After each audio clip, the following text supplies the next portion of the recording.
Hey guys, Chad here. Just wanted to jump in and say that we recorded this the day before Ennio Morricone died, and while we didn't spend a lot of time talking about him and the score in the film, we just wanted to mention the timing of the recording and that, it's a shame that such a legend has passed, even though we didn't particularly dive into the tunes on this one.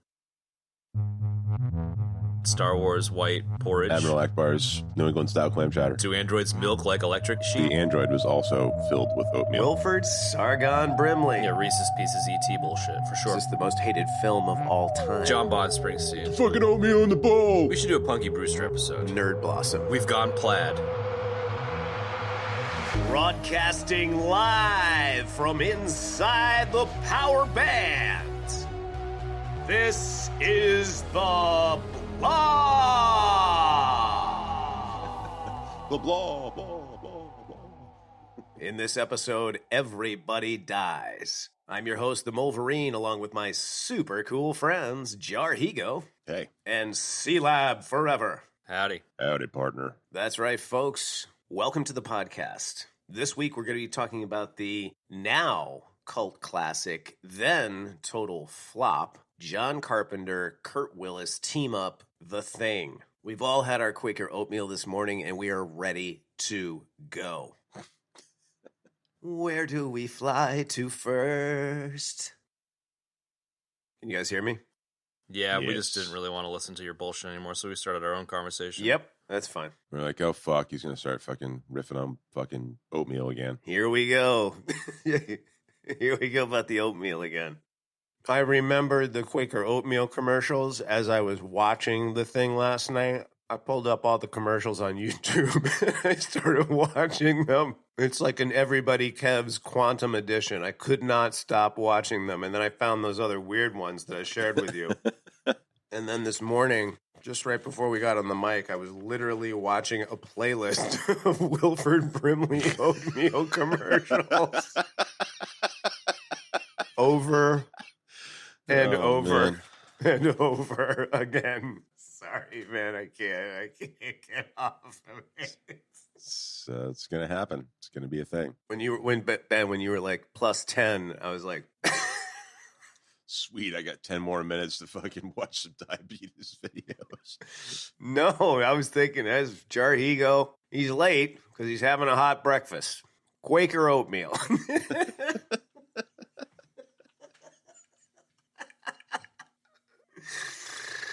And then I started thinking about, like, Brimley in the shack later on in the movie, and it goes out and checks on him. I want to come inside. What I need is a bowl of hot Quaker oatmeal.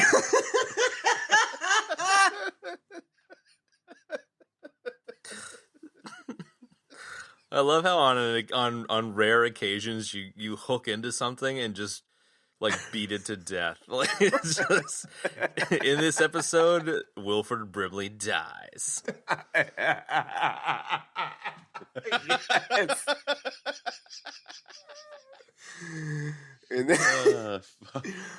In this episode, Wilford Brimley dies. He's got the diabetes.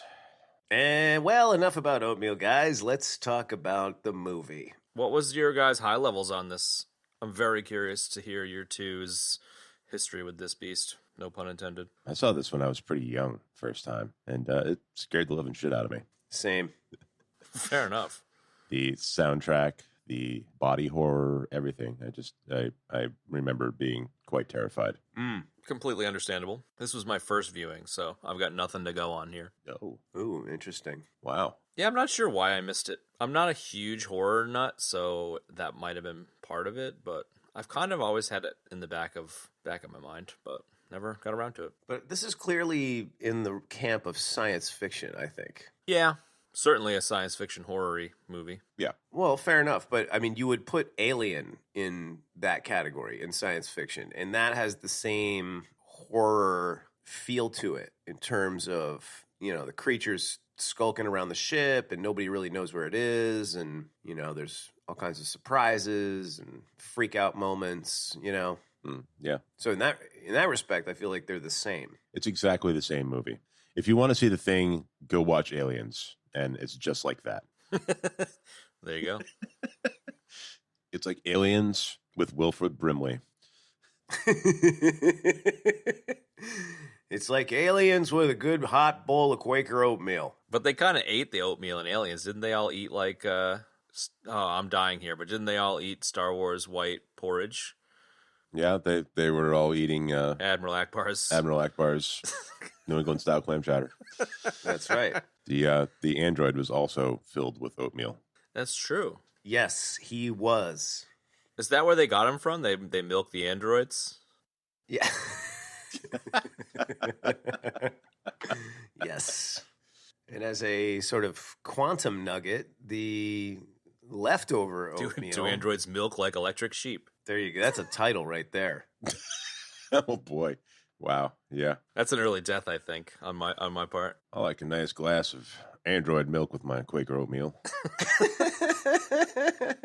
See, that right there, Chad, nullifies your death, because that was funny Okay. too. I thought it was funny. I think the aliens comparison is interesting. Number one, because I didn't connect the dots, and it seems to be one of the more common, comparisons. But also because I'm a tiny bit younger than you guys, I feel like a lot of the movies that we talk about that I hadn't seen before were because they came out around a time that was a tiny bit too early for me. So I didn't see Alien until much later. I saw Aliens first. And I think it was directly due to age, and probably this one too. So it's just kind of interesting the way that falls. Yeah, I had things in that same order. I saw Aliens first, and then Alien later down the road. But I actually saw The Thing before I saw Aliens. So Me too. I saw it way too young. Yeah. It sounds like you had a similar experience with this as I had with whichever Friday the 13th had like the gym locker room with the basketballs like bouncing around and people getting chopped up. Because I think like I was a toddler and my babysitter was watching it when I was supposed to be asleep, and I like walked downstairs to like be an annoying little kid, and like that scene was on TV and it just like scarred me for fucking life. So it sounds kind of similar. That is so traumatizing, man. Jesus. That might be the source of my lack of interest in horror movies, but Jesus, man. I'm just like picturing your parents calling home in the middle of their outing. Ring, ring, ring. Hello. Hi, Jenny. It's us. Is everything okay? Yeah, we're just sitting here watching Friday the 13th, part 3. Okay, great. cool. We'll be home at 9:30. I just wanted to echo what Jarhiko said. I saw this movie as a kid, and it was scary. This is a really scary movie. I mean, it's scary now. I mean, it's not like I wasn't hiding under a blanket on the couch last night, but it's really well done, and that's why it's scary. And they put the right resources and energy in the right places, I think, in this film. And so, yeah, I was really scared when I saw this movie. I don't.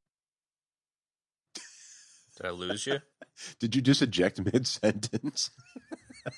I think so. Oh, he fell off the call. I don't. You know what? You guys are like really cutting out, and I can't hear anything you're saying. I know you're laughing at me, and I don't know why. Because you just said, I don't, and then you disappeared, and that was it. Yeah. Oh, well, that would be funny. You know what? Let me just reconnect real quick. Oh, hey, guys. Zardoz is on Hulu right now. Oh, hell yeah. Are you kidding? Yeah. Oh, No, I'm not my kidding. God. Awesome. I was like, oh. Zardoz. Zardoz. And then don't forget his cousin, Sargon. Hey, Sargon, did you see the robot fight last week? Is your name really Sargon? Yeah. My mom gave it to me. It's a family name. I was named after my granddad, Wilford Brimley. That's his middle name, Sargon. Wilford Sargon Brimley. Wilford Sargon Brimley. There you go. Wilford Sargon Brimley. Yeah, they gave it to him at Ellis Island. If you're going to be American, son, you're going to have a middle name. Let's see here. Sargon it is. You absolutely know there were dickheads like us stamping passports at Ellis Island, being like straight up play the Meow game kind of cops. Are like, how fucking dumb can the name be that we give these people before they complain? Right. I would have done that because I'm a dick. Like if Mr. Miyagi went up to the line and they were like, Miyagi, it sounds a little too Japanese. How about Meowgi? Now that's an American name, son. It's a shame we're game off because you just fucking died. What? I thought that was tight. Settle down, Meow. We should probably get back onto the bandwagon here. What the fuck were you talking about, Kev? Because we didn't hear any of it.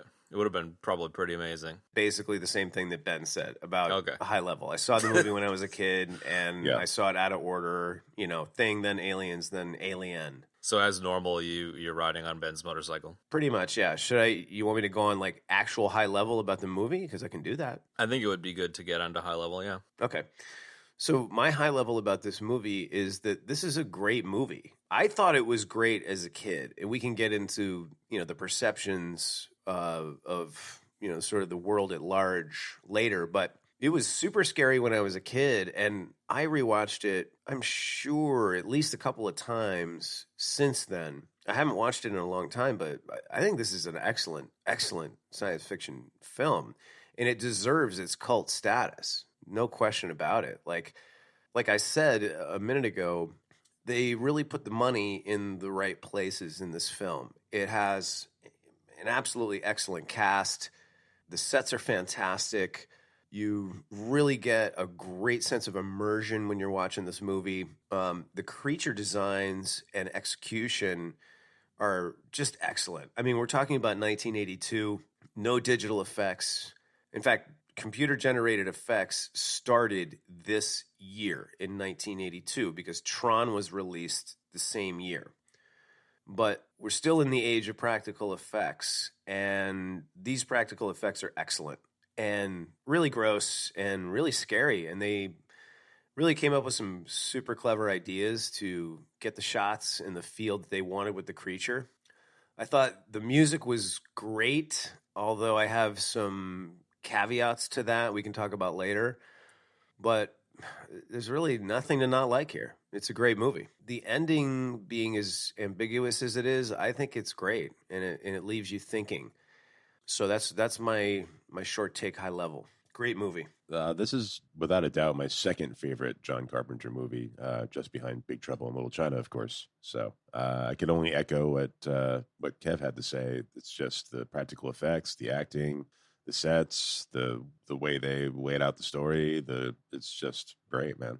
Well, once again, oh boy, fall slightly different motorcycles here, but I don't dislike the movie by any means. I think for me, the more I think about it and learn about it, the more respect I have for the film. I think one of the biggest challenges for me in terms of connecting with the film is going to definitely be that it's a fresh watch. So I find a lot of times, even with any media, books or movies or comics, like if you read it so far out of sync, there's a decent chance that you'll fall for the I've seen it before trap, whereas it was kind of one of the first times many things was done. So I don't know if this is a good example of that, but I think the fact that I watched it this week for the first time is definitely going to make it harder for it to be like, holy shit, that was amazing. Yeah, no doubt. Considering, just the caliber of movies that are made these days and the budgets and stuff. I think it's great that you actually just watched it because it gives a really great angle / perspective on this, because I totally understand what you're saying, because there's been at least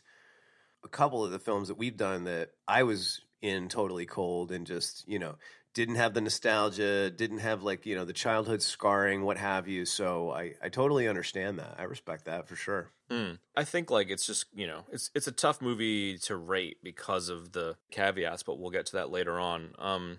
The other big curveball for me is just I'm just so not overly stoked on horror in general. And the fact that this was a sci-fi horror definitely helps, because I'm a huge sci-fi nut. But maybe it was that 4-year-old me that hated horror ever since. But I didn't find this scary as an adult. Like you said, you weren't hiding under the couch cushions or anything. But there's definitely a lot of, suspenseful moments and jump scary stuff. And I think it was handled quite well. And I think it's the most palatable horror movie I've seen. Like most horror movies I don't enjoy just because of how schlocky they are. And I think this really did a great job of not having schlock and really dialing the suspense. So yeah, maybe my high level is just be forewarned that my opinion is a bit weird and that I really do respect the seriousness with which they tried to make it. And it's kind of funny that the seriousness and the gore and stuff meant that everyone at the time this movie came out fucking hated it. It was just like, okay, well, there you go. Yeah. So seeing that it came out 2 weeks after E.T. and E.T. was like fucking let's share M&M's bullshit, touch your fucking fingers together. Reese's Pieces, bro. Whatever. Yeah, come on, man. Elliot. I've never been a fan of that one. Ooh. Nor I. Oh, I am a big fan of what Jarhigo's doing right now. Fair enough. Ouch. Oh, finger glow. I've got a curveball to pitch at you, actually. Yeah, shoot. I was just watching a variety of YouTube videos to try and kind of gather thoughts, considering I just didn't have a lot to add. And there was a video I saw that was saying that one could argue that this movie is a Western, which I thought was quite interesting. Interesting. Yep, I could see that. The claustrophobia of wide open spaces, there's no women, all the macho posturing, and the last point was, while the characters seem self-serving, there's a bit of a code of honor that they stick to. I thought it was kind of an interesting take. Yeah, that is a super interesting point. In my readings, the actors were saying that it was an interesting dynamic because there were no women to posture to, which is, what happens just in day-to-day life and on screen as well. So I think that was a good thing, a really good thing, so it kind of, I feel like it kept the posturing lower or different or coming from a different place. Yeah, kind of the Lord of the Flies dynamic kind of thing. Yeah, very much so. yeah. I watched a rather long making of documentary the other day. Cool. And John Carpenter was saying that it was a very conscious choice on his part for it to be an all-male cast. I guess he had said that he had never done an all-male cast in a movie before himself, so he wanted to explore that idea for pretty much all the same reasons that you guys have been talking about. So, I respect the choice. Like, I'm sure that there are people that would be frustrated by that today with diversity, et cetera, but I think we've made it pretty clear in various episodes that we, how we feel about that kind of thing. And I think in this particular case, it's a good decision. And there were some comparisons I saw to 12 Angry Men, the courtroom drama from the 50s or 60s or whatever. Yeah, wow. Which I thought was really interesting, which is kind of like, a pressure cooker environment, claustrophobic, and people turn on each other and stuff. So I thought that was kind of a potential inspiration for Carpenter. So wait, just back up a second, Chad. You're saying that the diversity in the film was good. I think the choice to go with only men in this cast was intentionally made, and I think it was a good choice. And I think that, like Ben said, having a female or multiple females would have drastically changed the Lord of the Flies descent into madness, no trust dynamic, or it would have added a whole different angle to it that would have taken away from that, I think. And so I think it's a good choice. I didn't say that. No, you were saying that the lack of a woman, if I remember correctly, had a different dynamic. I didn't even say that. I just chimed in about the fact that John Carpenter, that was like a very conscious decision for John Carpenter and that he hadn't actually done it before. So I think I said it. Either way, I think it was a good choice. Fucking T-Lab, he doesn't ever know who he's talking to. I know, dude. It's like he's just doing the podcast on his own, Jarhigo. It's because we sound exactly alike, Kev. That's it. We do sound exactly alike. He's it's like the same confusion that Steven gets with Christopher Lambert and Booberry. Doesn't know. He doesn't know. You're my Booberry. I am your Booberry. Chris. Oh, I'm sorry, Booberry. Yay, Booberry. Well, the general reception of this film was pretty terrible. There was a magazine at the time called Cinema Fantastique. Yes. And they posed the question, is this the most hated film of all time? Ooh. Yeah, I know, right? That's crazy. And there was a Starlog magazine, the guy shat all over it too. You would think that back in the day when there were so few movies being made from fans of Starlog and Cinema Fantastique, they'd just fucking be stoked that anything was being made.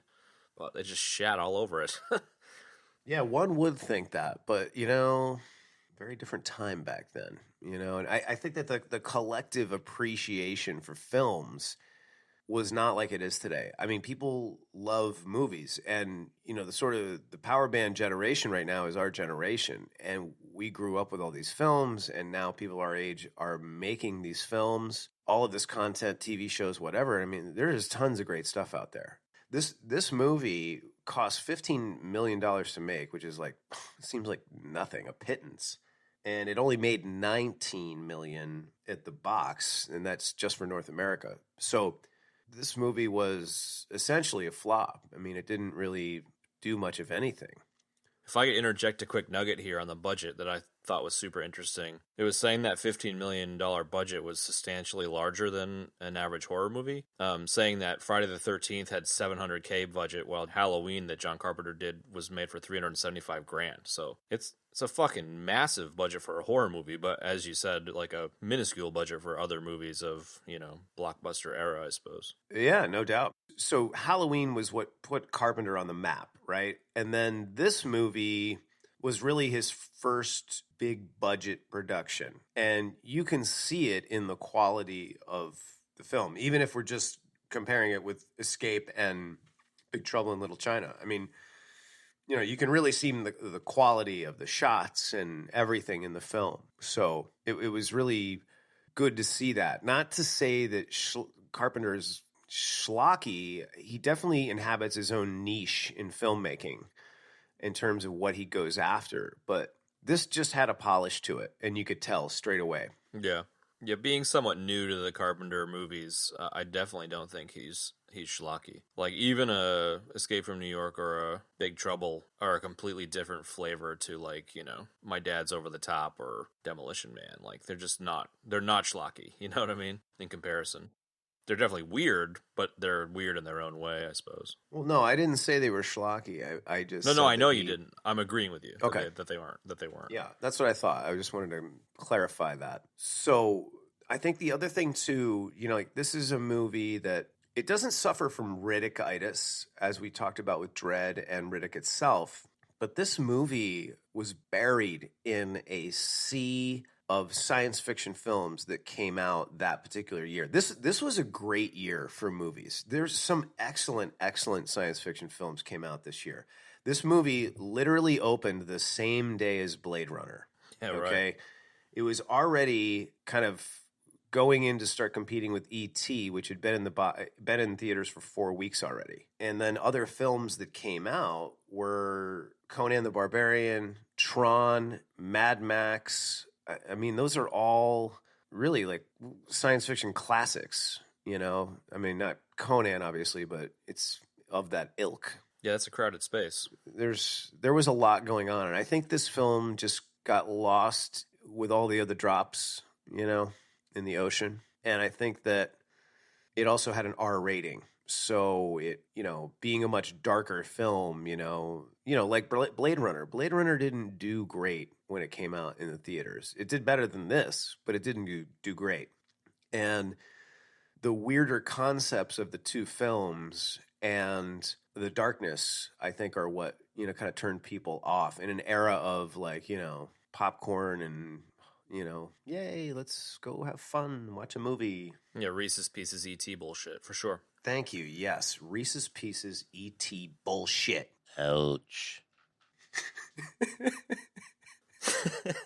And just the competition, man, it's like it's Tears in the Rain, if I can use a Blade Runner reference here. There you go. Hey, right? I mean, it really was Tears in the Rain, because when you stack this, when you look back now, right, and you think like, what are some of the great films that came out in the early 80s, or what are some of the great films that came out in 82? This would absolutely be on the list with those other films. You're talking Conan, Wrath of Khan, Tron, groundbreaking movie right there. Blade Runner, groundbreaking movie that didn't really do that well in its own right. And it's like all those films are considered pioneering films or classic films, or, Conan was really the one that I'm pretty sure it came out before Terminator, that cemented Schwarzenegger as like, a force. So anyway, I think that is why all of that stuff All those factors contributed to this film not doing well. But like many films we talk about and many films in general, this film garnered a cult following in subsequent years, and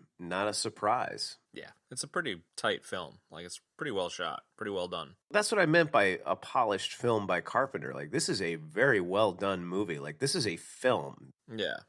As far as the movie itself is concerned, the opening 5 minutes of the dude being the worst shot in the history of shooting, I found quite entertaining. It's an interesting opening salvo, pun intended. You mean with the dog? Yeah, and the helicopter and the rifle. Yeah. Why do you find that interesting? I didn't find it interesting. I just thought it was, well, I suppose it's funny because you're just like, Jesus, dude, hit the goddamn thing. You shot it 500 fucking times.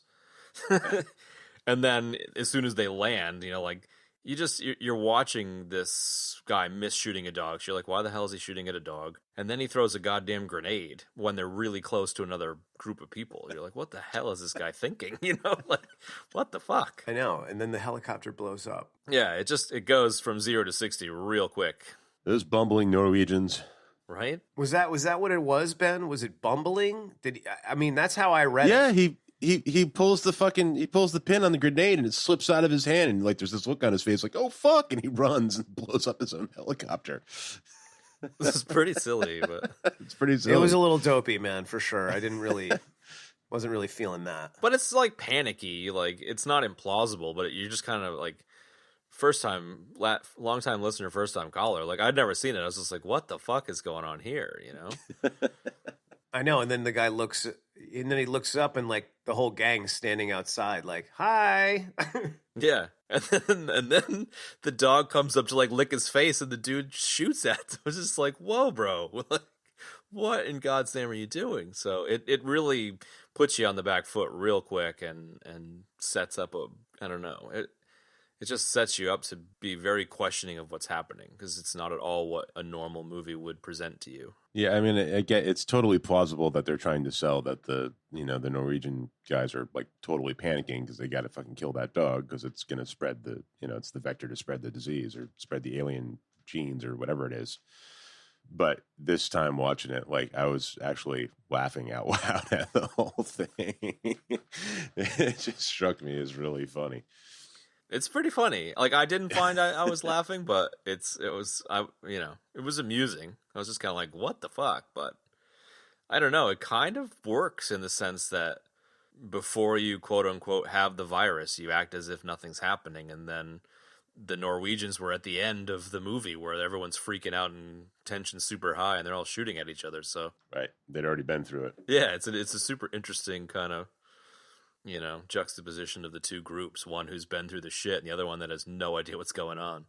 I saw that this was, you probably did too, I saw that this was a remake of a 50s film, The Thing from Outer Space or something. So this is a remake of a movie that was already made based on a short story, and a couple of things I thought was interesting about the original film was that there was at least one woman in that film, so to our conversation about the dynamics earlier, and that movie evidently was like everyone against the alien as opposed to everyone against each other, which I think was the strongest part of the plot of this movie. Yeah, I actually watched the original version of it with my dad like many, many, many, many years ago. Oh, really? And yeah, I mean, it was a product of the time. It wasn't, the alien wasn't like propagating through replicating people. It was just like a kind of a Frankensteinish monster, but they didn't really show the monster at all until the end of the film. So there was kind of an interesting, it was about like what you don't see, sort of being what was sort of building the tension and making it scary, and then sort of the monster finally appears in the final act. But yeah, it's a very different movie than this one is. Well, interestingly enough, Carpenter was a fan of that film, and he wanted to kind of steer away from like the monster in a suit, 50s style of making those films. So he actually went to the Novella to draw his inspiration. And the title of the novella is Who Goes There? Which, reading a synopsis of it, seemed like he was quite faithful to it. It was quite close. Oh, yeah, very much so. Which I appreciate. I really appreciate the everyone versus each other thing. I think if it was an Alien/Aliens style everyone versus the intruder, I don't think this movie would have been as good. It wouldn't have been this movie. I mean, that's such an integral part of it, you know? Yeah, but it strikes me as a very key difference between this and the Alien franchise, in a way. Yeah, for sure. The point of this movie is more the tension between the people in the camp and not being able to trust each other, and sort of turning everything on its head, where, you know, things that would typically bring you comfort instead are, you know, bring you the opposite of comfort. Jesus, my brain is not working very well right now. Fear, I suppose. I mean, it's discomfort, but Right. it's like fear of each other kind of thing. Right, exactly. Paranoia and fear, and Yeah, paranoia, exactly. where you would think, you know, when you're in the deep mid of winter in Antarctica, like you typically draw comfort from people being around you. Yeah, you'd want to stick together. That's a very good point. You know, yes, you are going to draw comfort from human companionship, but, you know, the injection of the creature divides that, or rather it injects paranoia and anxiety in, and then you don't know who to trust. And you start making irrational decisions and stuff, yeah. That's right. And then you get yourself a flamethrower scene with a hot needle and a bunch of blood, and everybody's freaking out. They're definitely freaking out, man. On this watching, I definitely did keep wondering to myself how they didn't just manage to burn that whole fucking compound down. They had a lot of fire extinguishers, man. But they must have had a lot of fucking fire extinguishers, man. It was Jesus impressive. Christ, like... Impressive fire safety while balancing with the complete lack of fire safety. Well, the other thing too that I actually wrote this in the notes on the second watch last night was, I was like, why on earth do they have so many flame units in the first place? Like, for a research station in Antarctica, why would you have 5 surplus World War II flamethrowers? Exactly. I didn't really melt ice, I guess, but I guess, you know. It's pretty awesome. I mean, to be fair, though, Kev, if somebody was like, hey, Kev, make a list of the things you're going to need for this expedition, you'd be like, well, flamethrowers are going on the fucking list if someone's paying for them. Totally right. I know. I would. Yeah, you're right. I would. There's definitely some shurikens involved. There's definitely some flamethrowers. And some nunchucks. There's going to be some of those whip-out sticks that you love so much from Big Trouble in Little China. Yeah, butterfly knife, nunchucks. Yeah. I thought you were talking about devil sticks. Oh, there would definitely be devil sticks. Gonna need a hacky sack and some devil sticks. Yeah, and, I was gonna say, Ben, you got your butterfly knife check. You got your whip out stick. You got your devil sticks, hacky stack, patchouli oil. You're ready to go. and the Dave Matthews discology. Oh my God. And don't forget your Birkenstocks, bro. Dude, if you brought the Dave Matthews discography to Antarctica on our expedition, I would turn into the thing and fucking kill everyone on the first day. Jesus, dude, relax, man. Have a bong hit. Play with these devil sticks for a minute. I was so bad at devil sticks, man. There's always that one dude that was really good at devil sticks that would like put his weird hat in the dirt trying to collect quarters to buy cigarettes and just like whip devil sticks around. You're like, wow, that guy's so good. Did he have like a weird Dr. Seuss hat? Yeah, he did have a weird Dr. Seuss hat, and he was like, you know, and you were always like, wow, this is what this guy's job is, man. He was like listening to the Spin Doctors on his CD player. Totally, dude. Little miss. Turns out they could be wrong, and they were. Well, we went there. Yeah. That was awesome, man. So that right there is why they had flamethrowers, clearly. So that is why, yeah. All right, where next? My next note is the soundtrack was distracting as fuck.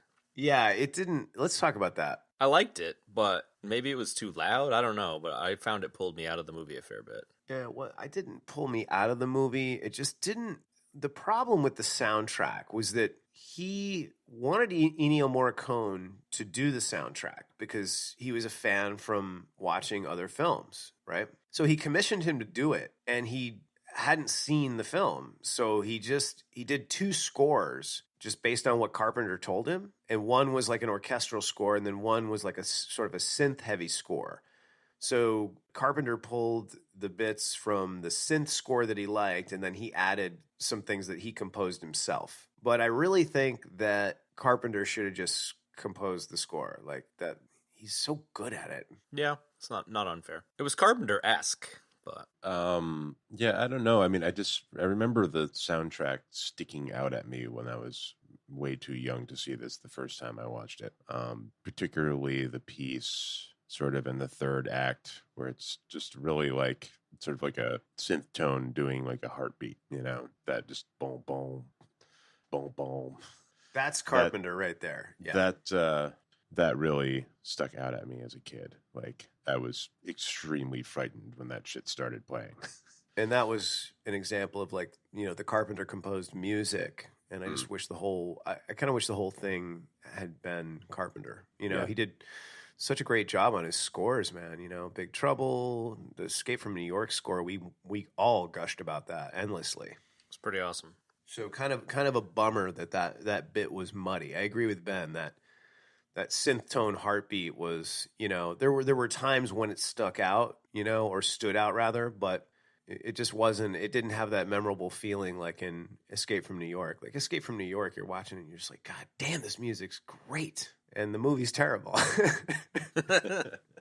What'd you guys think about the writing? The script is great and the dialogue is fantastic. When you have the challenge with an ensemble cast is that you want to give everybody their due, and you're trying to develop characters in a film that's just under 2 hours. And I feel like they did a really, really good job of it. You had, I think, 12 total characters. I don't know if it was 12 in the American station. It might have been just 12 total characters. But they gave them all enough dialogue to establish their individual characters so you had a sense of who they were. And it just added that level of humanity so you could connect with the characters and then feel their paranoia and tension and all of that sort of stuff later. And I just thought they did a fantastic job with that. That's hard to do. You felt like you were part of the crew. They just got into it enough with the characters that you actually cared about them, like it mattered that that they were stuck in this situation and that this shit was happening to them, like like you said, Chad, you kind of felt like a little part of the crew there. I read somewhere that Carpenter had the actors living together for weeks at a time, so they kind of all became overly acclimated to each other and worked out all the kinks of their own interpersonal stuff, so that it was like almost very natural for them to be, a crew already when they were shooting and stuff. And I really feel like that paid off with the. You felt like they were a crew that were super comfortable around each other. Definitely. Wilford Brimley was making oatmeal every morning. Hey, finally, everybody was starting off their day right. Nice tie-in, finally, with the oatmeal. Thank you. Sorry, hang on. Kev, are you just playing with the chess wizard? No. I love how he poured a drink into it. It was so great. That was my first note, actually, was the old drink in the piece of electronics. I felt like that was a nice 80s trope. It was like electronics were kind of like a newer thing, it was like whenever they didn't work, somebody was like, and they just poured a drink on it, and make it explode or whatever. I'd been waiting for an opportunity to say something along the lines of like, well, you just dumped your fucking J&B in my chess wizard, dude. Yeah. or I didn't mean to dump my J&B in your chess wizard, bro. There you go. You didn't, yeah, right, exactly. It's kind of like our equivalent of like peeing in your Cheerios. Yeah. Exactly. Or oatmeal. Speaking of computers, I wanted to throw a nugget out there where... Adrienne Barbeau. Yes, thank you. The computers was voiced by Adrienne Barbeau. Damn it, man. You stole my nugget. Yeah. That was my nugget too, so... What happens when that happens, man? Do we have a ruling on the show for that? Like, what happens when that happens? We all come to the table. First in, best dressed, man. Benny, like, I was taking too long to say it, so he's just like, Adrienne Barbeau! Fair enough. I was going to say it a couple times, and then I was like, no, just wait for the Nuggets section, bro. You can do it. Wait for the Nuggets section. And then you freaking dorks dropped it and just ruined my morning. Yeah. But it's only significant because Adrienne Barbeau was John Carpenter's wife. Yeah. And she was in Escape from New York. All right, I want to talk about Kurt Willis for a minute, just because why the hell not? You want to talk about Kurt Willis? Go ahead. I want to talk about Kurt Willis because I love Kurt Willis, and he grew an epic beard, and he had a really interesting, like, gold prospector's felt hat. And I want to talk a little bit about his hat, because I loved his hat. I also made a note about the hat. Yeah, the hat. It was kind of like a Pancho Villa kind of sombrero kind of thing. Is what I was feeling. Yeah, he stole Speedy Gonzalez's hat, and he fucking flops that thing around inside a helicopter. It's just pretty remarkable. Yeah. Love it. It's an interesting choice to bring with you to Antarctica, you know? I mean, yeah, I thought so too. Virtually no value in warmth. Seemingly would just get blown off of your head at the slightest breeze because it's just got so much surface area.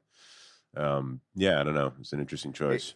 It's definitely not the item you want to handle glare and sun and anything of that ilk. You know what I mean? Like, it's way too intense down there. You would get he had those sweet wraparound shades to those shades were sick to take care of the glare. But yeah, I wish that you could pull those shades off out of an Arctic environment because they're pretty badass. They were tight. I really dug the Norwegian guy at the beginning. He had like the old style, like, looked like welder's goggles with just the slits in them, you know? Those are pretty scary looking. Yeah, those are tight, man. I dug those. He was one of the gang members from Big Trouble.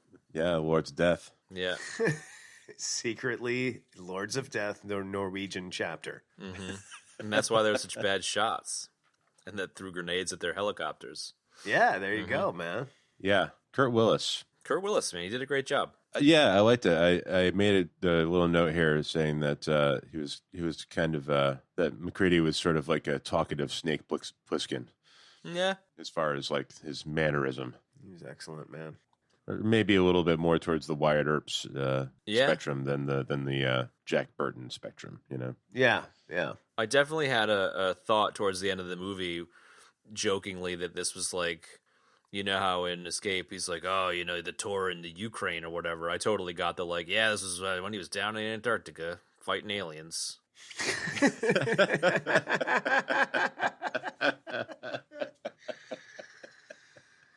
Call me Snake. Name's McCready. Yeah, I just thought he really brought the chops on this one. I don't know, maybe like Stallone in First Blood, bringing some dramatic chops to the acting. I really feel like he brought a lot of dramatic chops to this. He played the panicked kind of survivalist kind of character really well. Yeah, no, he really brought it in this one. And, you know, I think it's kind of a common thread because we do a lot of sort of sci-fi and action movies and things that, you know, there are all these actors that were constantly sort of like, you know, he's actually pretty good.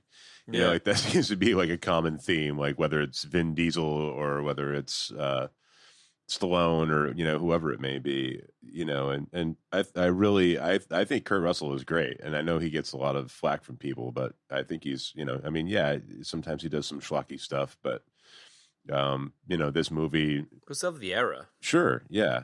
But he really brings it in this movie. And I think, you know, if you want to see some good Kurt Russell, then you should definitely, you know, this is a movie where he really brings it. Yeah, I definitely, like, I'm so much more of a Big Trouble, you know, overboard Kurt Russell, you know, in terms of just like my youth, that this was it was really awesome to see him knock it out of the park dramatically. Yeah, yeah. And he held his own with some pretty good actors. Yeah, absolutely. Some great ones. Which might be a good segue into some cast stuff, everybody Kevs. Well, I don't need to Kev out on this. But I'm gonna. Hold on, let me consult my chess wizard. Oh my God, yes, baby. I think, you know, I already said it. The cast it's really strong in terms of like every character for every actor for every part it's a strong choice. And it was really interesting, you know, reading Wiki and various other articles, like who they approach to play these various different parts. You know, Richard Dysart, who played Doc Hopper, was he played the villain LaHood in Pale Rider. He was so good in that, man. That's excellent Clint Eastwood Western. And he had a nose ring. Wait, what? Dr. Copper had a nose ring. He did? Really? Yeah. I didn't notice that. You didn't notice that? No. That's awesome. Yeah, I don't.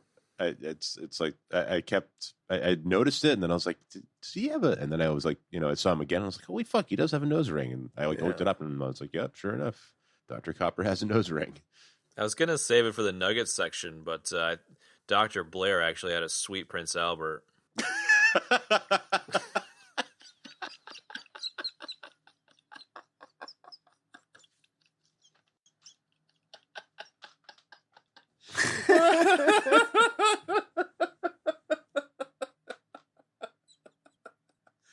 And this week on the podcast, Jarhigo loses it.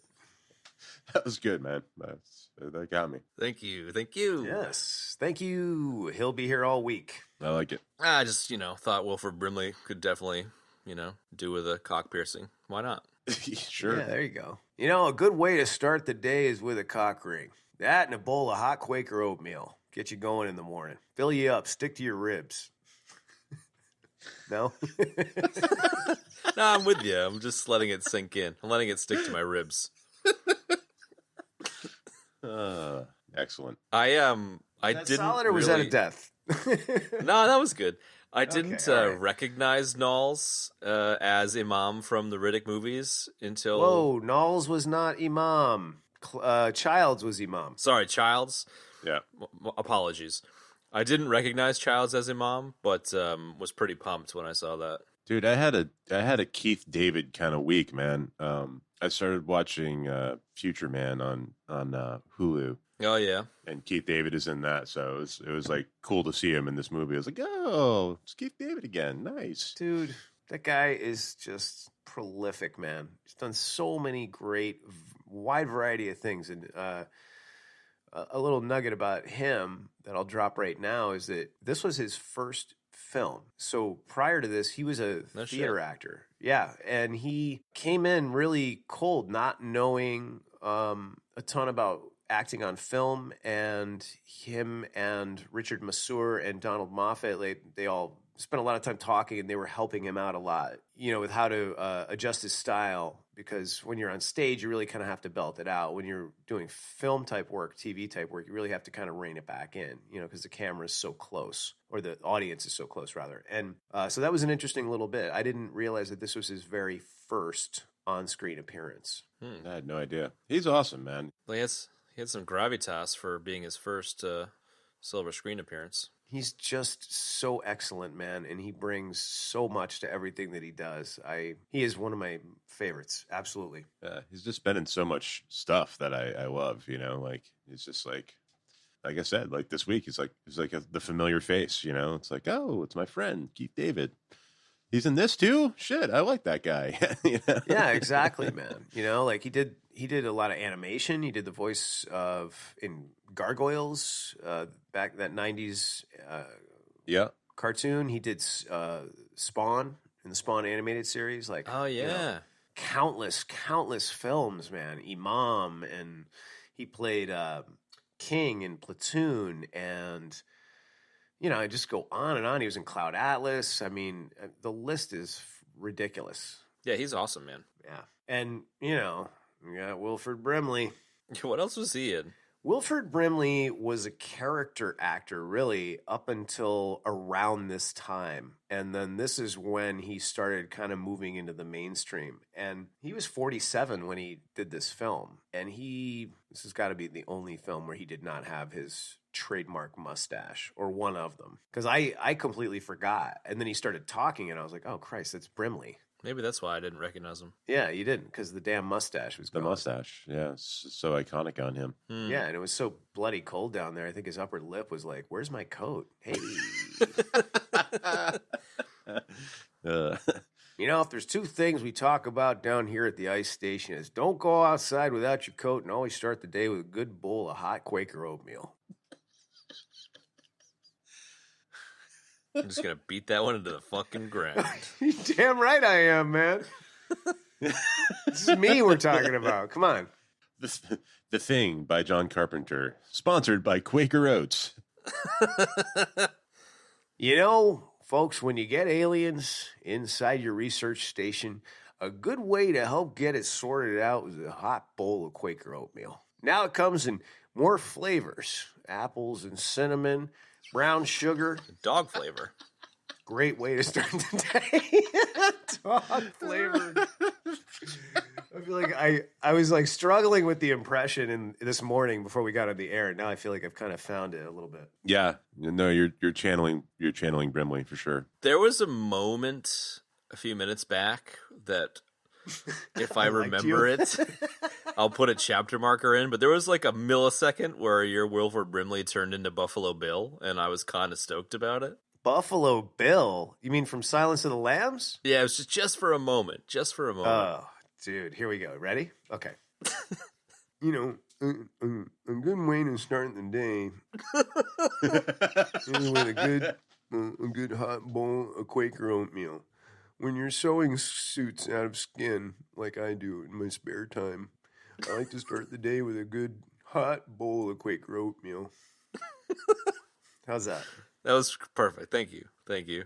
Also, conversely, you can soak the bodies in a nice oatmeal bath, and it makes the skin real soft. Yes! Woo! Holy moly. That was funny. Oh my god. Put the fucking oatmeal in the bowl.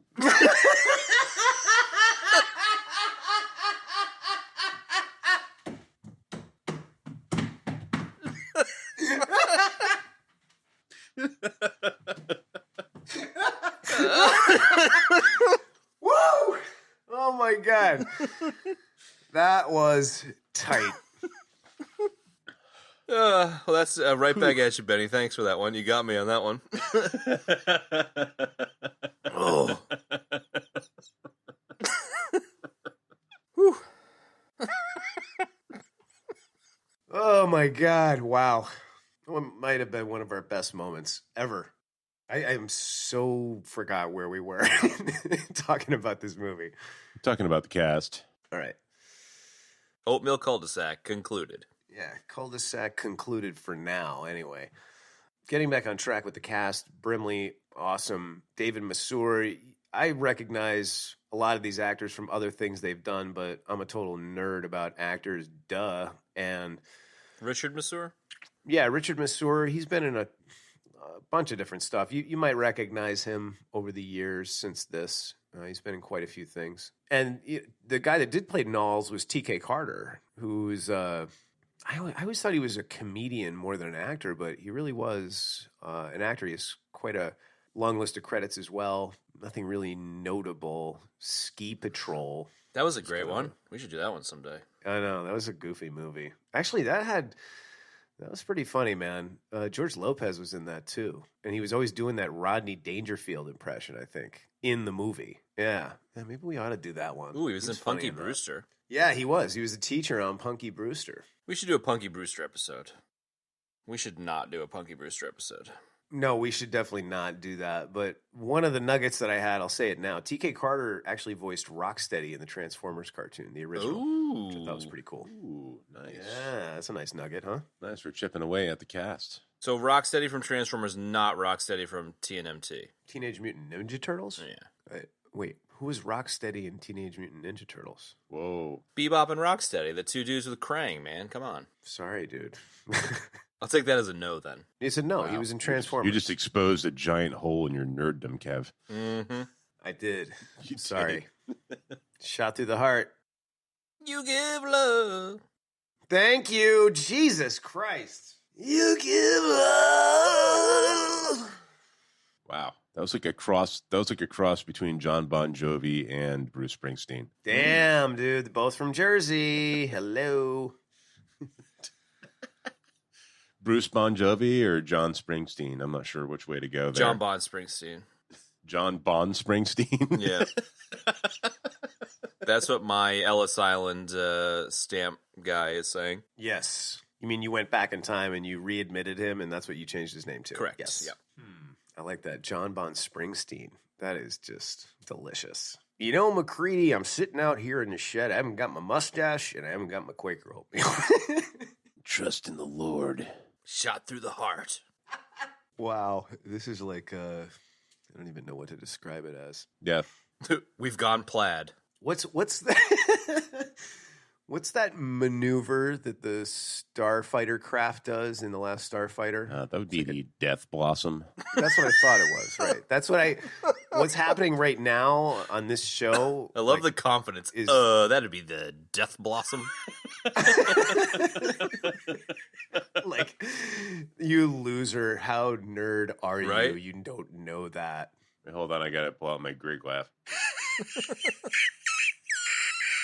Oh my God, nice.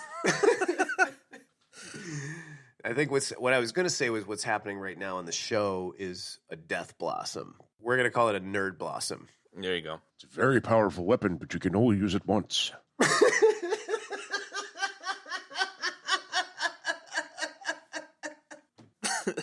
Oh, the show is just off the fucking rails. Devolution of the episode has begun. It started with, I don't know what, devolved into a nerd blossom. It started with fucking oatmeal, Kev. I can't believe you couldn't figure that out. It started with oatmeal from minute one. The rest of the cast is great. Movie's awesome. That's it, folks. Richard Masseur, who is also, as fate would have it, a masseur. An actual masseur? Wouldn't it be great if he was? It would be great. If he was, I would let him give me a massage, you know? Anyway, getting us back on track and wrapping up with the cast, the only other guy that I recognized straight off the bang was Donald Moffat, who played Garry. And he's been in a slew of stuff. He was in Clear and Present Danger with Harrison Ford and, you know, whatever. Everybody's seen him in a zillion things. So he's an excellent actor. Just bottom line, excellent casting choices. You know, reading that they tried to get this actor or that famous actor, I'm really glad they got the cast that they got. I think that they were fantastic. So Yeah, in Clear and Present Danger, he was President Bennett. President Bennett. That's what I recognized him from for sure. That's a great movie. Excellent movie. How dare you come in here and bark at me like some junkyard dog? How dare you, sir? Yes, totally. The best part of the movie. The effects. Let's talk about the effects. Yeah, effects. Rob Bottin. Dude, that dude hit some home runs, man. Holy shit. Yeah. Oh my God. This guy was 21 when he did this film. No way. 21. Yes. And that makes it even more impressive. The kid was on fire, passionate, man. He was so dedicated to the project and making it right. He basically slept on the set for a year. He said he didn't take a day off for an entire year, and even developed some health issues because of just working too much and not taking care of himself. I wonder what would have helped, you know, dietarily to give him some energy. Yeah, surely there's got to be some, Warm. you know, cereal or something that might help. You know, I'll tell you what, if he had started each day with a good hot bowl of Quaker oatmeal, things might have been a little different on that picture. Did it cover that at all in the documentary you watched, Benny? Yes, it did. They quoted Wilford Brimley as actually saving the effects guy with. Okay. No, I meant, did they talk about the effects guy's dedication, like, back on topic? Did they cover the effects stuff? Because I didn't see any of them making up, and I think that would have been super interesting. There's like a fucking giant section where they just talked to. What's the effects guy's name again? I can't remember. Rob Bottin. Rob Poutine. Bottin. Nice. I'm going to Canada for some French fries and gravy, sir.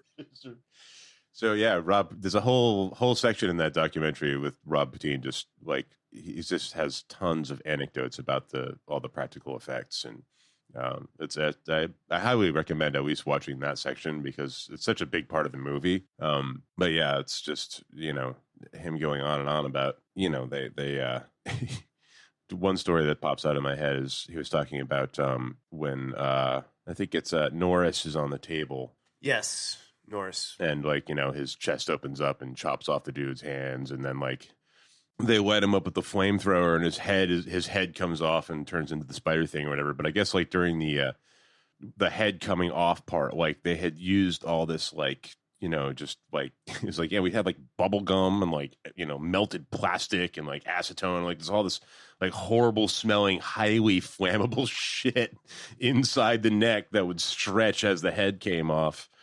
And, you know, like nobody thought about the fact that there were going to be flames in the shot. So it's like they lit it up and like the whole thing just fucking exploded. They had to do it all over again. That's awesome. Yeah, not to mention that the head itself was made out of foam rubber that was highly flammable. Yeah. Yeah, right. That's cool. I missed the documentary. That's awesome. Yeah, there's a whole bunch of shit with Mr. Poutine. Because, man, the practical effects in this are just... They're stellar, man. Yeah, outstanding. Top notch. They really stand up, you know? Like, they still look so disgusting. Oh, yeah. Absolutely, man. There's something to having something in front of you as an actor you can touch and you can see. Right. I just wanted to add in that, as hard as he did work on this production, at the end, he actually called Stan Winston to help him out. And Stan Winston helped him out with, I think it was the dog puppet. I'm not. Yeah. Yeah, I think it was. And Stan Winston, I mean, talk about an awesome guy. He refused to take credit in the film, even going so far as to say that this is all Rob Poutine. Like, he deserves all the credit for all of this work. And so all they did was mention him in a thank you in the credits, which I thought was pretty cool. Yeah, that's really cool. I suppose it's like the dude gets diagnosed with exhaustion for sleeping on the set for an entire year. You're going to be like, yeah, bro, no, it's cool. I'll help you out. Like, anything you need, man. Yeah, totally, man. Especially somebody that young, dialing it into that level. That's impressive, It's about man. being in over your head, man. Right? Yeah, exactly. Is that a head pun? Jesus. Hey! The only little nugget I read on the effects was that it was 50 technicians in control of the thing in the final confrontation, which is pretty wild. Yes, I saw that too. I thought that was pretty interesting. They just don't do that kind of stuff anymore, man. No, they really don't, man. One thing that caught my eye throughout the watching of this was just how cool the tentacles were that came out of the creature when it was sort of transitioning or trying to find a new host to latch onto or trying to propel itself or move around. And I read that the puppeteer, in a lot of those instances, he would draw the tentacles back in, and then they would just show the shot in reverse on the film. Because I was like, how did they get those tentacles to do that, man? It was like, I was like, this is so impressive. Yeah, that is clever. Because it's such a unique looking effect. It really is. And it happens multiple times throughout the course of the movie. Yeah. I really liked how Blair, just in the original autopsy, I mean, he just, of the dog creature, he just dove right in. Like, just, he's just like pulling chunks of flesh off and like split the thing open. He's, oh, look at this. Thing's full of oatmeal. Sorry. Perfectly normal kidneys, perfectly normal lungs, liver. Guys, hang on a second. Folks, we're going to be getting right back to the nerdery in a second, but I just had to take a quick break because I want to thank everybody so much for tuning into the show. We put a lot of work into it, and we really love doing it. And if you like the show, there's a couple of great ways you can support the show. First, you can rate us and review us on iTunes, Stitcher, or wherever you get your podcasts. And you can also tell someone to check out the show. Word of mouth is incredibly powerful, incredibly important, and we really appreciate it. Thanks so much for tuning into the show, and now back to the mayhem. I think this is a good time to chime in with a gripe, which isn't a big deal. Definitely, we need a gripe. It's not a big deal, but it's one of the things that drives me nuts about horror movies in particular, and quite a few movies in general, is the like splitting the fuck up all the time. Like, the whole point of this movie, they set up really early, is like, you can't be alone with the thing. Hey, let's split up and all look in different fucking places. And it's just like, for fuck's sake, guys, what are you doing? So minor gripe, but it was still kind of annoying. Minor gripe, but you really expect something like, I feel like Carpenter is very cognizant of tropes and cliches and things like that. I remember one of the articles I even read, he said, I wanted to avoid this type of cliche. And it's like, that is so cliche, So yeah, I'm feeling you on that, 100%. 100%. Yeah, they always do exactly the thing that's going to put them in the largest amount of peril. Right? In every horror movie. I don't know. I get it. I mean, I get that, like, you would need to split up somewhat sometimes, but it just seemed like a constant thing. They're like, hey, you, go over there and check that out, and I'll come over here and check this out. Nothing can go wrong. Right, exactly. I would like to see a film where they just put a little bit more energy into if they're going to do that, put more energy into the dialogue about that. You know what I mean? To give it a little bit more believable. Yeah, exactly. What else do we have? Does anybody else have any other gripes about this? I think we talked about the opening scene, which I think definitely was... Yeah, I have a little gripe. Yeah, go for it. I couldn't figure out why talkative Snake Plissken was always had those like torn up undies, and he's like checking them out and sniffing them and shit. Like, what? Yeah, that was gross. What was up with that? Like, it's like Knowles comes in with the undies and he's like, "Who threw these undies in my trash? I want to keep this shit germ free," whatever, you know. And then like Kurt Russell picks him up and he's just like pondering them and sniffing them and just putting his hands through the holes and like I don't know, just like trying to like I don't know what he's doing, but it's really weird. And I'm not sure why he was doing it or what sense that made in the movie. He was like, it's like he's like, "Oh, I'm onto something here. There's something about this," but like, you know what I mean? Well, I thought that they had established that like even touching the ripped clothes or the discarded clothing could potentially infect you. So why in the world was he doing that? You know what I mean? But nobody even knew anybody was infected when he first like. There's a scene like right after that, all that goes down with Knowles, and it's like that. You know, one of the next scenes, like he's just chilling out with like a glass of J&B, like pondering the underwear. I just don't know why that was a thing. Yeah, no, I'm with you on that. I didn't. It's just bizarre. It was really just gross. But for such a highly crafted film, you would think that it would be picked up for sure. Right, or have a little more plausibility to it, yeah. Yeah, it's like a weird loose end. It's like, oh, what's going on with these undies? Where's my whiskey? Not sure if these smell like Dr. Copper or Child's. Yeah, I don't know. Anyways, just thought it was weird, kind of funny. Yeah, that was interesting. I already aired all my gripes. I had another interesting little thing. There was a scene where Palmer mentions the book Chariot of the Gods, which I thought was super interesting, man, because the book is essentially, he's asking the question, posing the question, and this is really what sort of the core of the show Ancient Aliens is about, is when older societies were describing these things in lore, in mythology, and just in tales they were telling, was that merely their interpretation of seeing flying craft and technology because they had no frame of reference for technology. So I thought it was cool that they included that in that little reference there. Yeah, and I like that they didn't like dive super deep into it. It was just kind of a throwaway comment, and they pass it off as kind of stoner nuttiness and stuff, which I thought fit with not needing to have a whole act about it. Yeah, it fit in with Palmer's joint smoking sort of hippie character. Conspiracies, man. Hey, man, it's like chariots of the gods, bro.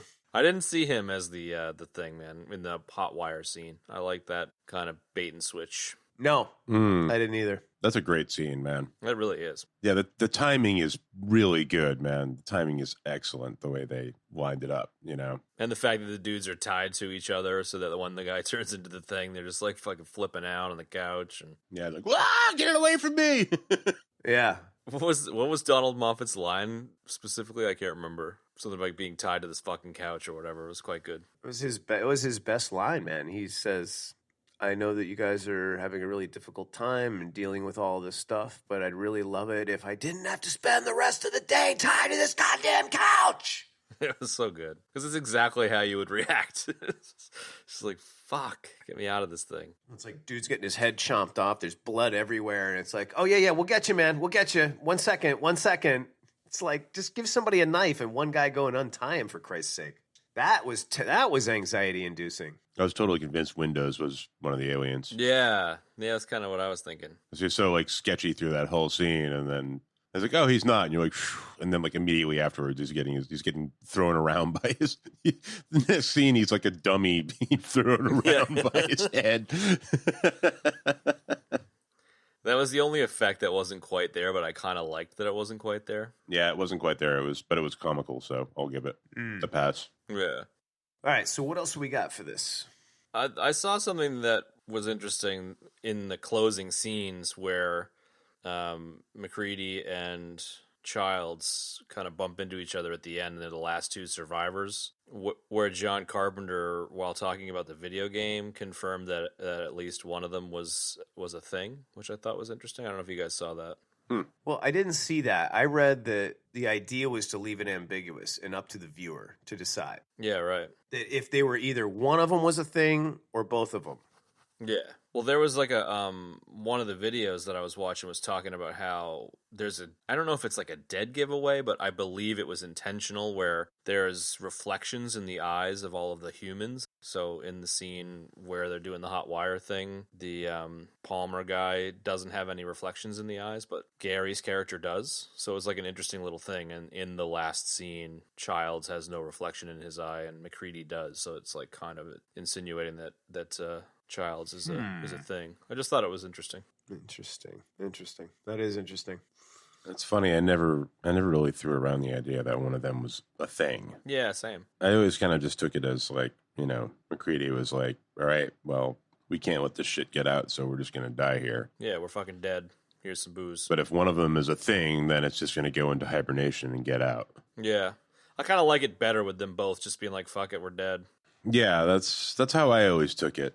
But so I never really felt like it was very ambiguous. It was just, Yeah, similar. It wasn't a happy ending. I like that it wasn't a happy ending, for sure. Yeah. But I prefer they both are human and they just die because of exposure as opposed to, setting it up for the sequel bullshit. Well, exposure and the fact that they're essentially saving the human race. Yeah, exactly. Yeah. Right. Yeah, doing it's that, a conscious decision to Yeah, exactly. make it end there instead of getting out into the world. Yeah, exactly. Well, sweet. Yeah. Are we ready to move on to the NDR, or do we have anything else we need to talk about? Yeah, let's move on. I feel like I have one nugget remaining. All right, I've got 3 or 4, so you do yours. No, you go, man. Well, I don't want to steal your one nugget, so I've got plenty. The only one I got left is that Dennehy was in talks to play Doc Copper. No way. And at one point, yes, and at one point he was really close. So I just spent some time watching this, and I was trying to imagine Dennehy as Doc Copper, and I just thought that was cool, Totally. Will Teasel as Doc Copper. As great as Richard Dysart was, I would have loved to have seen that. Yeah. I know, right? Just to get Kurt Willis and Dennehy that much, that degree closer to our little family that we have going on here. Everybody Dies cinematic universe. Yeah, exactly. On the same note as Dennehy playing Doc Copper, Lee Van Cleef was considered for the role of Garry, which I don't know if you saw. Whoa. Oh, yeah. No, I didn't see that one. That would have been interesting for sure. So there's definitely like an alternate universe with a really interesting cast on this one. Oh, yeah. As far as my other nuggets, one nugget I saw that was quite good was the scene where the dog goes into the room and there's a silhouette of one of the guys that you don't know who it is. The silhouette is not of any of the cast members. Carpenter brought in a whole nother actor so that no one could guess who the silhouette of the person was, which I thought was clever and interesting. Interesting. You're talking about when Fuchs has the candle, right? When the power goes out? Yeah, I'm talking about when the dog's like walking around and like goes through the open door and there's like a dude sitting on his bunk. Mm-hmm. In the same vein as Encounters at the End of the World, Werner Herzog, this movie has become part of the culture in Antarctica. So it's this tradition of British Antarctic stations to watch this movie as part of their midwinter feast on the 21st of June, which is pretty cool. Wow. That's a nugget right there. That's a good one. That's cool. I don't know if I could watch this movie in Antarctica by with a crew. I'd probably fucking shit myself. Yeah, when you're actually there in that predicament, like I'd shit my long johns for sure, man.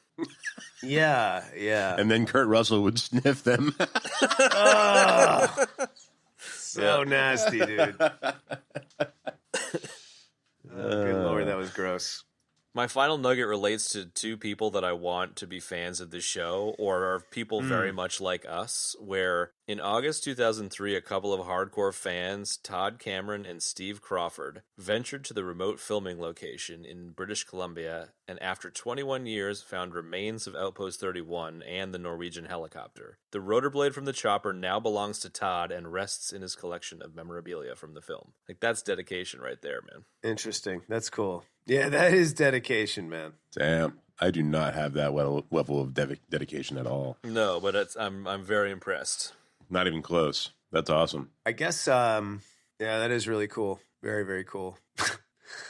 Wow.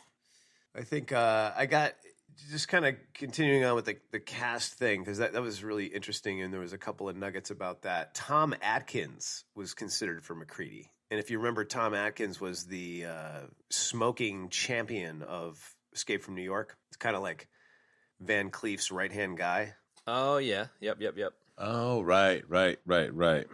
I commented on him and his smoke breaks numerous times throughout that episode that we did. And then also, and you're going to love this, Ernie Hudson was actually the front runner and was almost cast as Childs. Right. Other actors considered were Bernie Casey and Carl Weathers. Ooh. So if you can imagine Van Cleef as Garry, is that what it was? Van Cleef as Garry? Yep. Van Cleef as Garry, Dennehy as Doc Copper, Kurt Willis stays the same, Carl Weathers as Childs. Would have been a very, very different film. Anyway, Benny, do you have nuggets? No, I don't. I just wanted to comment on MacReady's in the final act. He does a jump roll, and just before he blows up the Brimley thing, he says "fuck you too," and I thought that was kind of like the most Jack Burton moment in the film. Definitely. I kind of half expected him to pull a knife out of his boot after the jump roll. Yeah, right. Totally, man. That would have been sweet. So it's not really a nugget or anything. It's just a random thought. Random thought / wish list. Yes. Wanted to get in there before we close things down. Yeah, no doubt, man. No doubt. Deaths. Yeah, I only have two. Do androids milk like electric sheep comment, which you were like, I'm dead. I thought it was great, so I'm going to dispute that death and say you didn't die. I need a ruling from the two of you on that. Well, I died later with both Star Wars and Matrix references, so I'm happy to give that one back if you want. Yeah, no, it was good. It was the start of a fun conversation about android milk, which is now a thing in the EBD universe. Indeed, it is. Right up there with our bowls of oatmeal. Who do you think? Who do you think should be missing on the carton of android milk? Bruce Greenwood. Bruce Greenwood.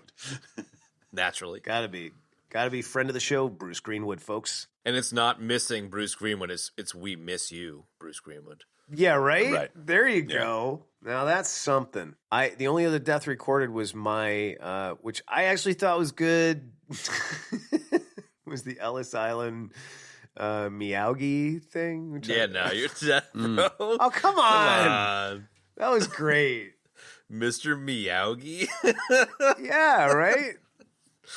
The fact that I'm laughing about it now means you probably shouldn't be dead, but that was just... It was stupid. All right, fine. You got an extra fucking Ellis Island stamp on your dad joke card with that one. Yeah. I was going to say, it was good. It was good for a dad joke. I had one in there, too, that I thought I was dead, and you guys said I wasn't, but I don't remember what the hell it was now. Yeah, I don't know. I can't remember. It's in there. Ratings.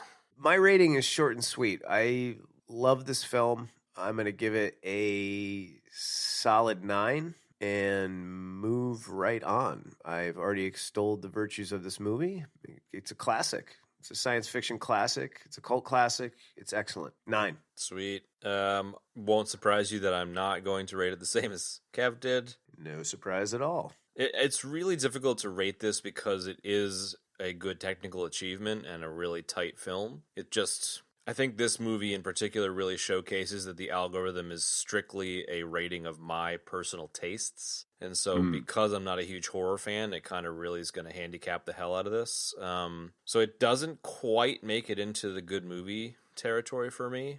Oh. That said, it's just below Dune and Dread and just above John Wick and Over the Top. So it's in good company, but... In good company. It's not going to satisfy Kev in the fact that it is outside of good movie territory. It's a sub 5? I don't really care, man. I love that your opinions are always different, and I really liked your perspective of never having seen it. So I thought that kind of made for interesting conversation. Yeah. It's just the horror thing. It's just, for some reason, I just have never been drawn to them. But still a really technically good film. I'm interested to see, because I have some horror movie choices that I want to throw into the pot coming down the road. Curious to see what you think of them. I'm definitely down, man. I mean, a lot of the stuff that you guys have brought to the table that I hadn't seen, I one, have to take more seriously because we're talking about them, which really helps me to really think critically about them, and two, I've found that I've enjoyed them a lot more than I expected to, just based on, first impressions. So it wouldn't surprise me at all if we find some horror gems that I'm into. I said this to you before. I feel like we could spend another probably 10 minutes on it. I really feel like this movie strongly falls into the camp of science fiction. I understand where your perspective is at, but I still don't even think you quantify this as you can quantify it as a horror movie, but I think it's more sci-fi. But whatever, man. I get where you're at. Yeah, that's fair. Well, I would say one of my favorite genres is the sort of horror sci-fi crossover. I love this movie. I love Aliens. I love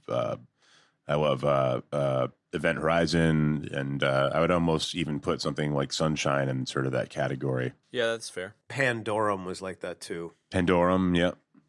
I love that particular style of movie. So yeah, no, I'm with that for sure. Yeah. So, anyways, I may as well get to my rating here. Did you ever actually give us a number, Chad? I don't know if I did. A 4.9, so it's just outside of the 5.0 good movie territory. Okay. Gotcha. Cool. I can dig it, man. I would say I'm more or less on the motorcycle with Kev here, being that I'm giving it the exact same number, 9. But for me, it's really, despite the fact that this is an excellent movie and it's an amazing technical achievement and the actors are excellent and the story is great, and I don't think there's much you can really criticize about it, outside of the fact that if you don't like horror movies, you don't like horror movies. But beyond that, really, it's just sort of a pillar of my life, being that it's probably like one of, if not the first, serious fucking horror movie that I sat through, and has sort of shaped me hence. So it's like nostalgia value, really, I guess, what it comes down to. Yeah. I dig it, though. I kind of thought you guys would probably fall in that space with it, and I think that there's solid scores, for sure. And maybe a very slightly different way to say it from my end is the algorithm is kind of like, it's like, I don't really like, wheat beers, for example, but some people love wheat beers. It doesn't mean wheat beers suck. It just means it's just not my flavor, that's all. Sure. So that's kind of, a huge caveat to the algorithm. No, that makes perfect sense to me. Yeah, me too. I think that this one, too, though, I'm sure I'll see it again, and I definitely think it'll grow on multiple viewings. This is probably a good example of one I probably should have watched twice in preparation, but I didn't. So yeah, I don't know, man. Since you said that, that resounded with me. Like, I thought about it too. I think I didn't. I only watched this once, and I watched it. I just have to push it closer to the actual record date, so it's fresher in my head. Yeah. Fair. I don't really feel like you have to be glued to it. I mean, if you want to experience what's going on, yes. But in terms of paying attention and, knowing what's going on, you don't have to be glued to it. No. But if you watch this on a big screen in the dark, you'd definitely, and you get sucked in, I bet. Definitely. Yeah. But it's not like a complicated plot that you have to No. keep track of, it's just the whole thing gets teed up and then just unfolds. So, yep. Yeah, totally. I'll tell you what. Real quick before we say our goodbyes, and before I ask Algorithm what we're going to be getting into next week, I want to give another shout out to the Rolling Stallones. I want to thank them again for allowing us to, giving us numerous shout outs in their videos, but also allowing us to use their music in our Out for Justice episode, which I loved putting that music in there. Once again, the album is Volume 1, Cause for Concern. It's excellent. You can find it on Bandcamp. You can follow them on Instagram at Rolling Stallones. And I would encourage everybody to check the album out and listen to it. They're on Spotify, too, if that's your flavor. And they're on Spotify. There you go. And we've been all listening to it and all really enjoying it a lot. I know I have. Definitely. Absolutely.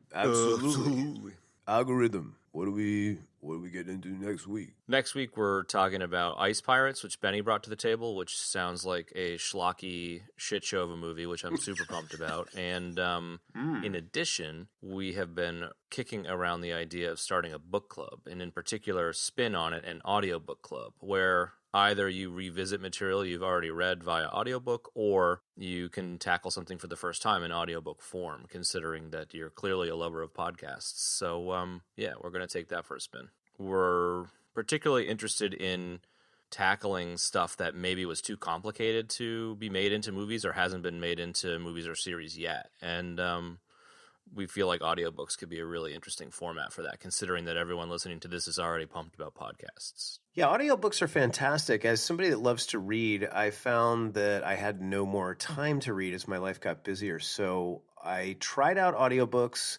I was a little reticent at first, but I found that they were an excellent way to consume material that was in print form in audio form. So we're thinking the first series we're going to tackle is Hyperion Cantos by Dan Simmons. The first book is called Hyperion. If you hadn't heard of it before, it's up there. It's one of the better series I've ever read.